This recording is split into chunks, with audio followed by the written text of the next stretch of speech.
Hey everybody, Jake here, and today we just have a quick unboxing. Before I get into that, one of them is a Boker, which is the first one we'll do, and the second one is a Buck.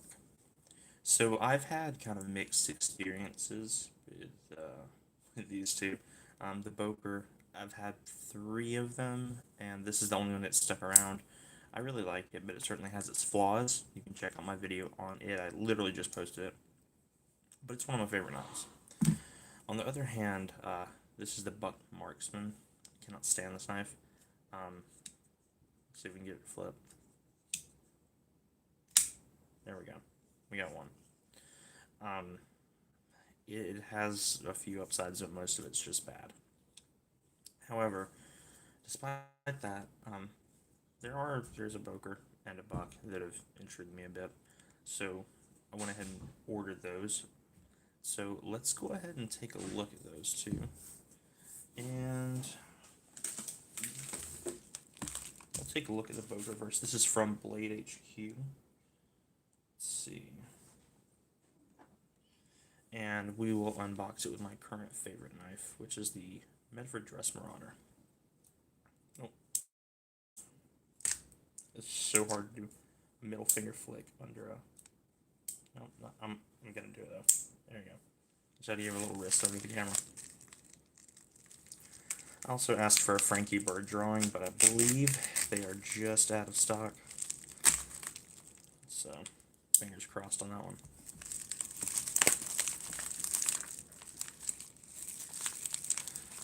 We have a pink piece of paper. I don't know if this is a legit Frankie. Oh, it looks like a Frankie one, guys. I'm so excited. I'm so freaking excited about this.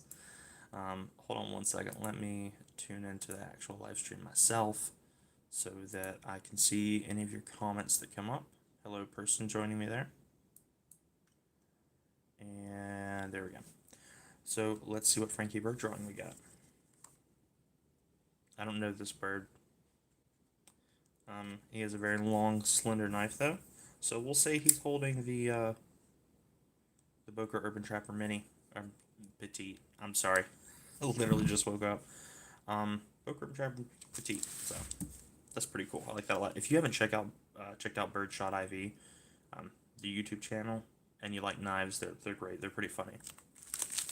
Let's go ahead and get into it. Oh, I forgot I ordered this too. This is the... I'll do that on camera. Blade HQ sticker pack. So, I don't know what I'm going to do with them, but they were cheap, so I figured I'd order them. And now on to the actual knife itself. Now, some of you, when you see this packaging, you'll know immediately what type of knife it is. I'm going to need more cutting.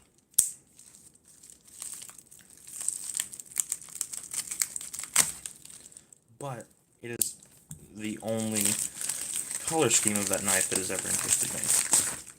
There we go. So this, very unusual packaging that I'm not a huge fan of, but, you know, it's whatever. This is the Boker Kalashnikov. But, oh, it looks like that sticker was already broken. So is that one. I wonder why. So we don't have to cut this. That makes me sad. This is a very special electric blue finish that I am really liking right now. It's a little heavier than I thought it would be, with like the FRN scales and steel liners. Go and bring my other Boker here just so you guys can have something to look at as well.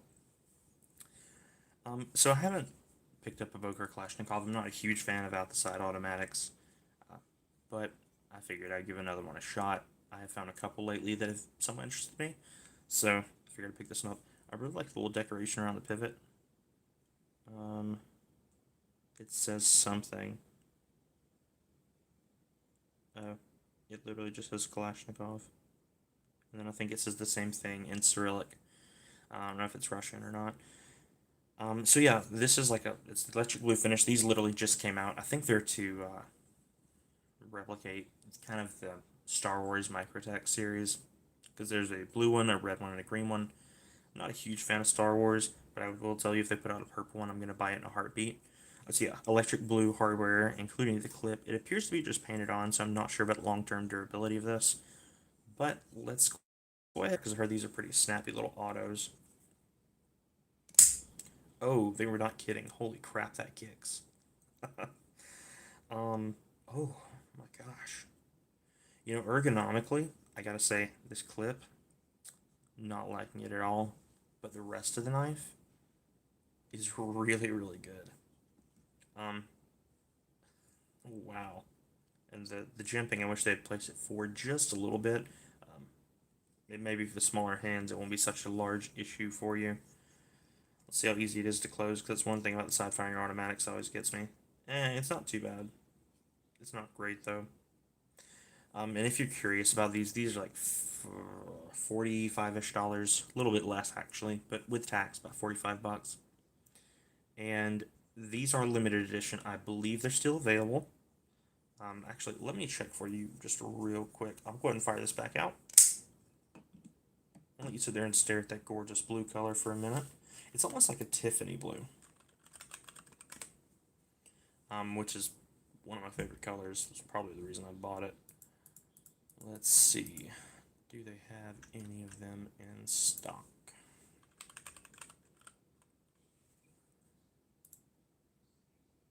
They do. They still have the blue one in stock. Let's check on the red and green one real quick. The red one is also in stock. There's a really, really funny story. And the green one's in stock as well. Just to touch on it, there's a really, really funny story about the red one because these are Blade HQ exclusives. When they were naming the red one initially, there were a couple ideas that were being passed around. It ended up being called the Black Widow, but one of them that was going around was called the Red Rocket. I'm not going to explain that here because I don't want to, but if you get it, it's almost worth buying the knife just for that joke alone. But yeah, I'm really impressed so far, to be honest. I really thought this was going to be something that I basically reviewed and instantaneously sold back, but I might keep this. It really kicks. There's a lot of... Oh, got a little bit of horizontal and vertical blade play. Is it sharp? You know what? We're going to check it out right here as we unbox this buck knife. This is the only buck knife that has ever really caught my attention, which is... I'll try to cover up my name and shipping address from you, because I know you're not good people.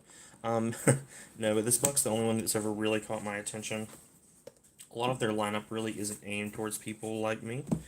Their micarta version of the 110 with that pocket clip, though, seems also pretty interesting, but they're a little expensive for my taste, so I haven't picked one up.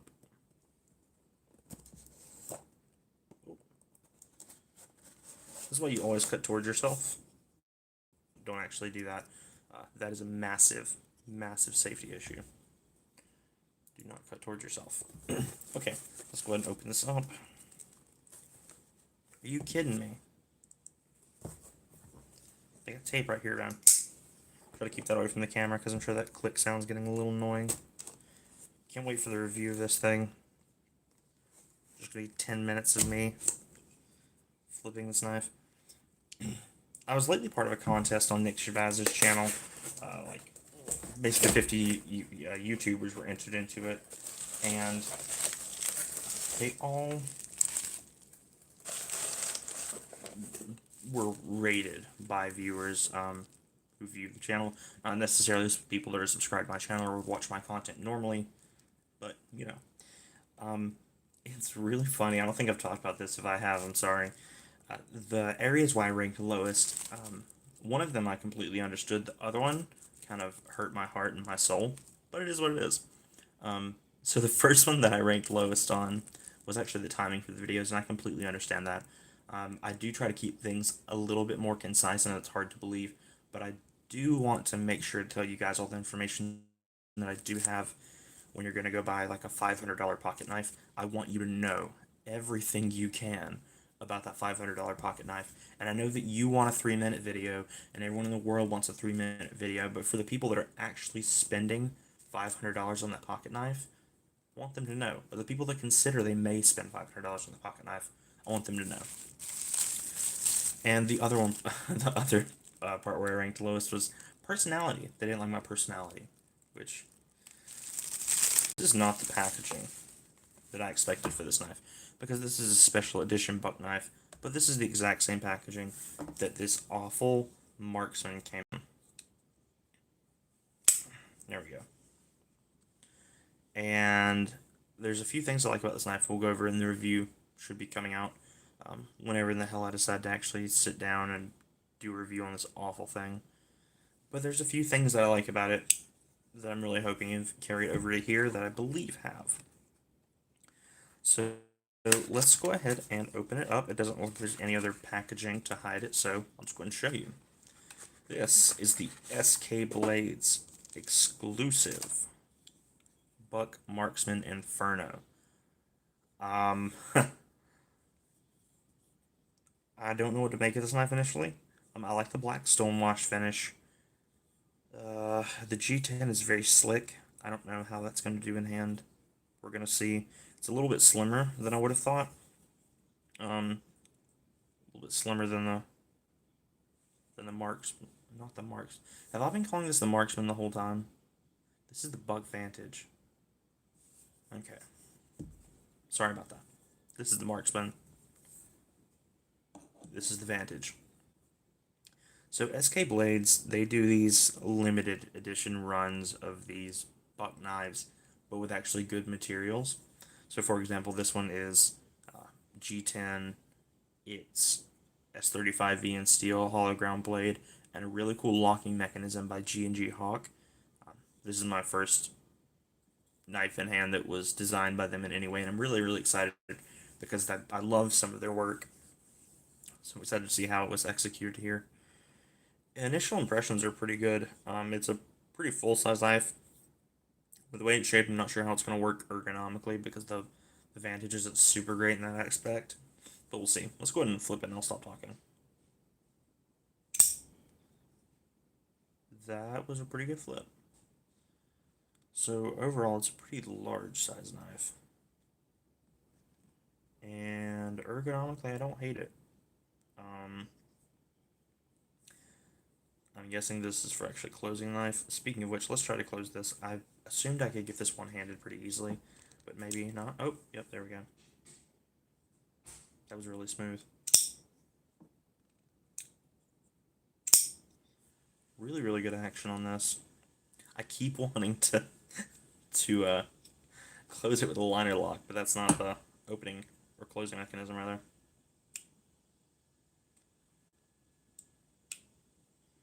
Okay.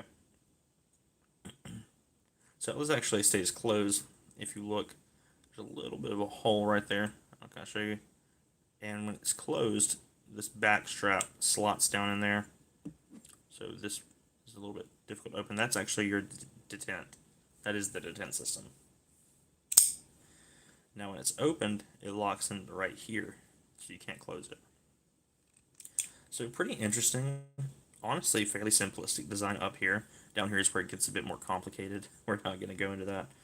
But overall, it seems like it's taken the few things that I liked about the Vantage, which were mainly the clip and the blade grind.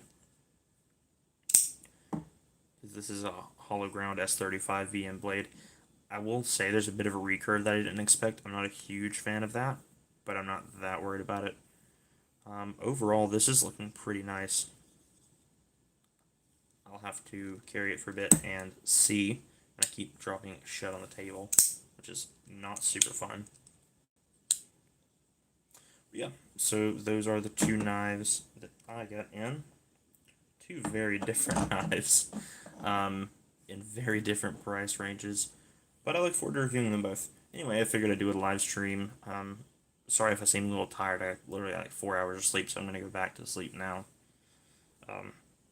But I will be sure to post more reviews coming up soon. I have a ton of them in the backlog. That's what I meant to ask. Okay, so if you're actually watching this far into this really boring video, let me know in the comments as soon as possible if you'd like for me to upload like a video every single day for the next like week and a half, or if you'd like to have them scattered out, 2 or 3 days apart.